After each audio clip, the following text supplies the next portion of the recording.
À chaque dédicace, on a au moins un trio, petite fille, mère, grand-mère, qui lisent nos romans, qui se les échangent, qui se les prêtent, qui en discutent. Ça ouvre des débats, ça ouvre des discussions que nous, on aurait peut-être aimé avoir plus jeunes avec nos mères, nos grands-mères.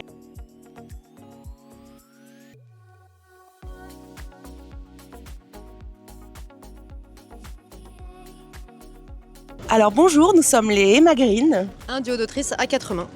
Si vous aimez chanter, pouvez-vous fredonner l'air de la série qui a inspiré votre pseudonyme? I'll be there for you. C'est tout. No max de ce qu'on peut faire. Alors, vous vous êtes rencontrés sur les bancs de l'école de journalisme 13 ans plus tard. Vous vous dites... Si on avait pensé un seul jour que nos études de journalisme nous mèneraient ici, à un salon littéraire, C'est incroyable. et à l'écriture en général, on l'aurait jamais cru. Vos romans défendent des valeurs sur des thèmes d'actualité. Qui arrive en premier, vos héros ou le sujet de société? Alors ça, c'est intéressant parce que ça a changé. Au tout départ, quand on a commencé, vraiment, on se concentrait sur les héros. Et c'est vrai que ces derniers, ça fait quoi, 5-6 romans qu'on part d'un thème.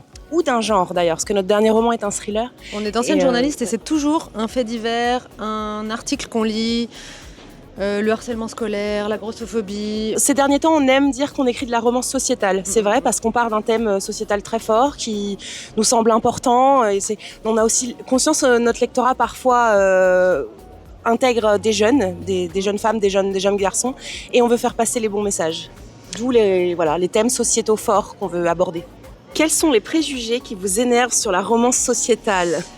Sur la romance en général, c'est vrai que c'est des livres écrits par des femmes pour des femmes, donc ça devient de la littérature de bonnes femmes. Au contraire, je crois que ça touche toutes les générations, tous les milieux. On a des garçons qui nous lisent aussi et on a envie que peut-être le monde s'ouvre à la romance. Et la romance, c'est jamais ce qu'on croit.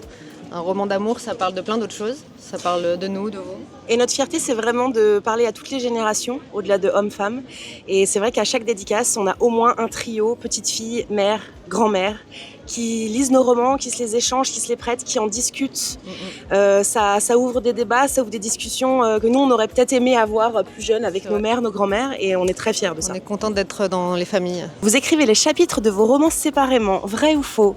Vrai et faux. Tout à fait. On passe des mois sur la trame du roman, le squelette, on se met d'accord sur toute l'intrigue, les personnages, le décor, et après, on écrit un chapitre sur 2. Mais on repasse quand même sur le chapitre de l'autre le lendemain pour harmoniser, pour corriger. En fait, on aime souvent dire qu'on n'apporte pas exactement la même chose au récit, on a chacune nos petites particularités, et nos romans ne seraient pas aussi complets, je crois, ou en tout cas pas les mêmes si on divisait le roman en deux, tout simplement. On se nourrit des idées l'une de l'autre, c'est un peu la force de notre duo. Si vous êtes en désaccord, laquelle des deux parvient toujours à ses fins ? Non, c'est faux. Alors quand vraiment on n'arrive pas à se mettre d'accord, on se tourne vers nos éditrices. On a 2-3 super éditrices qui souvent arrivent à trancher pour nous ou avec nous. Mais c'est très rare en fait. On a très peu de désaccords. Ouais. C'est tout. On a très peu de désaccords et je crois que ce qui nous met d'accord, c'est qu'on aime parler d'amour, on aime parler des gens. Et notre autre point d'accord, c'est la Bretagne, c'est Vannes. On est ravis d'être ici, on adore cette région, on adore cette ville. Donc c'est notre première édition, on espère pas la dernière. Tout à fait.